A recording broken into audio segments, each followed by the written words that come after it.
اعوذ باللہ من الشیطان الرجیم بسم اللہ الرحمن الرحیم الحمد للہ رب العالمین والصلاة والسلام علی سیدنا و مولانا ابی القاسم محمد اللہم صلی علی محمد و آل محمد و آلہ الطیبین الطاہرین المعصومین المظلومین المنتجبین الاخیار ولعنۃ اللہ علی اعدائہم الاشرار اما بعد فقال اللہ تبارک و تعالی فی کتابہ المبین بسم اللہ الرحمن الرحیم انا اعطیناک الکوثر فصل لربک وانحر ان شانئک هو الابتر۔ ناظرین محترم، سورہ کوثر قرآن مجید کا سب سے مختصر، سب سے چھوٹا سورہ۔ اللہ سبحانہ و تعالی نے اس سورہ کو نازل کیا اپنے نبی کی محبت میں، اور یہ وہ عمل ہے جو محبت نبی میں انجام دیا گیا۔ یہ وہ فعل پروردگار ہے، یہ اللہ کا وہ کام ہے جو اس نے نبی کی محبت میں انجام دیا۔ اور وہ کیسے؟ وہ ایسے کہ اس سورہ کا شان نزول اگر پڑھا جائے وہاں سے واضح ہو جائے گا کہ یہ سورہ بھیجا ہی اپنے نبی کو خوش کرنے کے لیے، یہ سورہ بھیجا ہی نبی کے دشمنوں کی زبانوں کو لگام دینے کے لیے۔ نبی اکرم صلی اللہ علیہ وآلہ کو جب دشمنوں نے یہ کہنا شروع کیا کہ آپ ابتر ہیں، عامر ابن عاص یا عاص ابن وائل، مختلف نام ملتے ہیں، عامر کا نام بھی ملتا ہے، عاص ابن وائل کا نام بھی، جو ابتر کہتے تھے، یہی کہتے تھے کہ ہمیں محمد نعوذ باللہ پسند نہیں، ہم جو ہے محمد سے دشمنی رکھتے ہیں، ان کی تعبیر ہے صلی اللہ علی محمد و آل بیتہ الطیبین الطاہرین۔ تو یہ جو تعبیر تھی ان کی مقام مصطفیٰ کے حوالے سے، جو لوگ جسارت کرتے تھے، جو گستاخی کرتے تھے کہ ہمیں پسند نہیں، ہم دشمنی رکھتے ہیں، یہ ابتر کہتے تھے، یہ انتہائی بڑا طعنہ تھا۔ اور اس کے بعد یہ بھی کہتے تھے کہ ہماری تو نسل چلے گی، ہمارے تو وارث موجود ہیں، تمہارا دین ختم ہو جائے گا، تمہارے جانے کے بعد تمہاری کوئی اولاد ہی نہیں، تمہاری کوئی نسل ہی نہیں۔ اللہ سبحانہ و تعالیٰ نے ان لوگوں کو جواب دینے کے لیے یہ سورہ اتارا۔ اچھا، اب یہاں پر یہ بات قابل غور ہے کہ یہ طعنہ ایسا تھا، طعنے اور بھی قرآن میں ذکر ہوئے ہیں، نبی اکرم کو جو طعنے دیے گئے، کفار نے کہا انک لمجنون، اے نبی تم مجنون ہو۔ قرآن نے جواب دیا لست بمجنون، آپ مجنون نہیں، بات ختم ہو گئی۔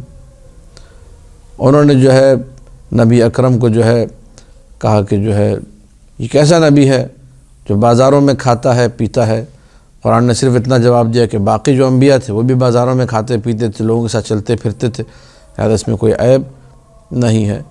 اور مختلف مقامات پہ جو طعنے ہوئے، قرآن نے ان کا سیدھا سیدھا جواب دیا کہ نہیں، ایسا نہیں ہے، ایک جواب۔ لیکن یہ طعنہ، اس کے لیے پورا ایک سورہ اترا ہے۔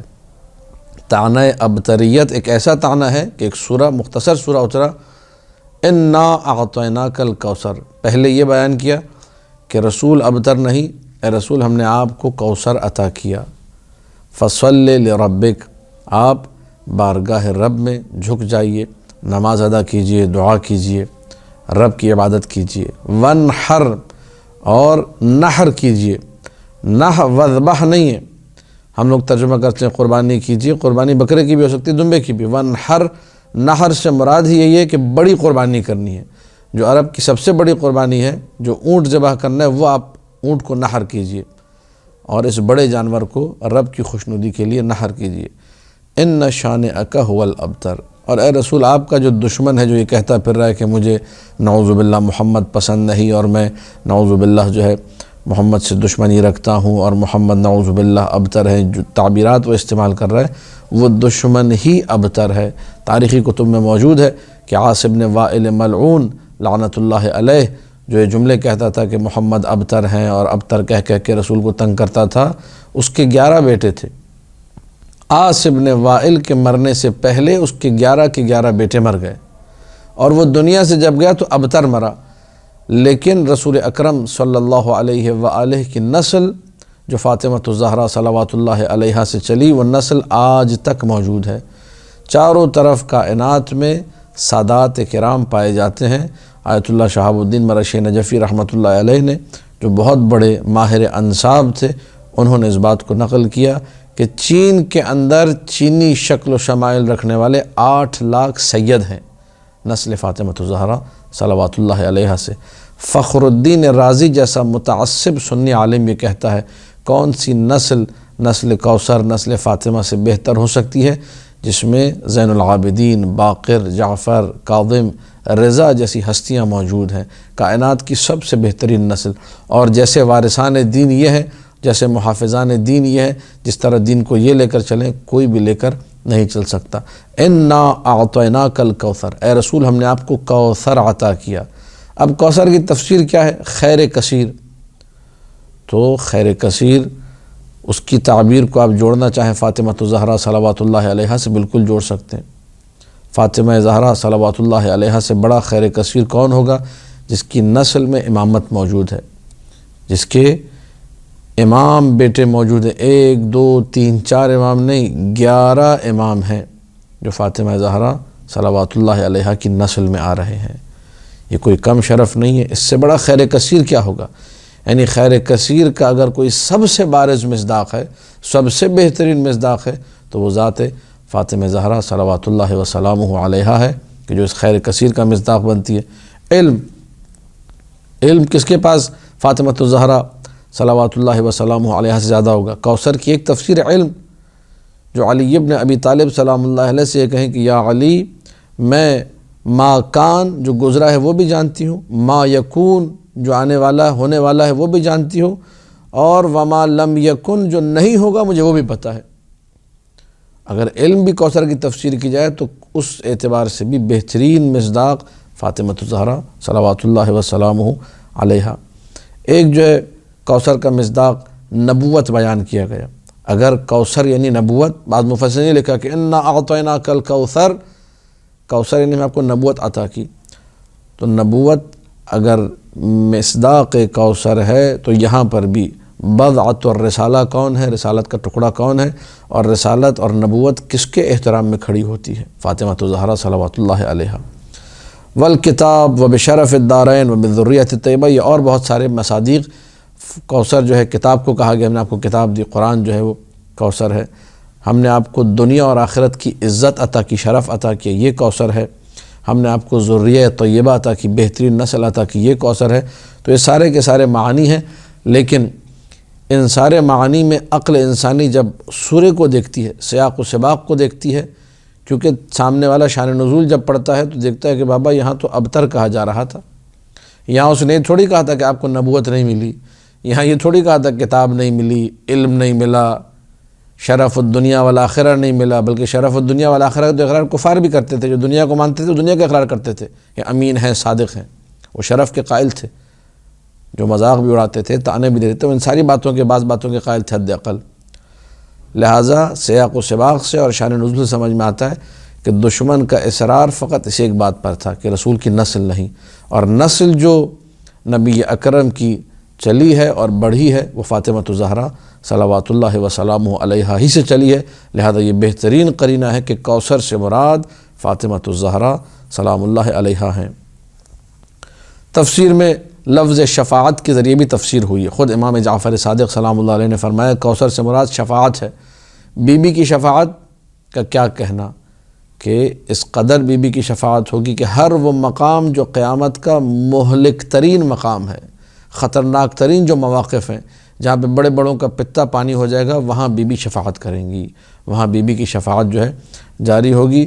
یہاں تک کہ تعبیر روایت ہے بی بی کی جو چادر کے دھاگے ہیں ان سے لٹک کے لوگ جنت میں داخل ہوں گے۔ اس قسم کی تعبیرات، یعنی ہلکا سا بھی کسی کا فاطمہ زہرا سے محبت کا سلسلہ ہوا اور فاطمہ زہرا کا عقیدت مند بنا اور بی بی کی خاطر آگے بڑھا، خداوند متعال اس کی مشکل کو آسان کرے گا۔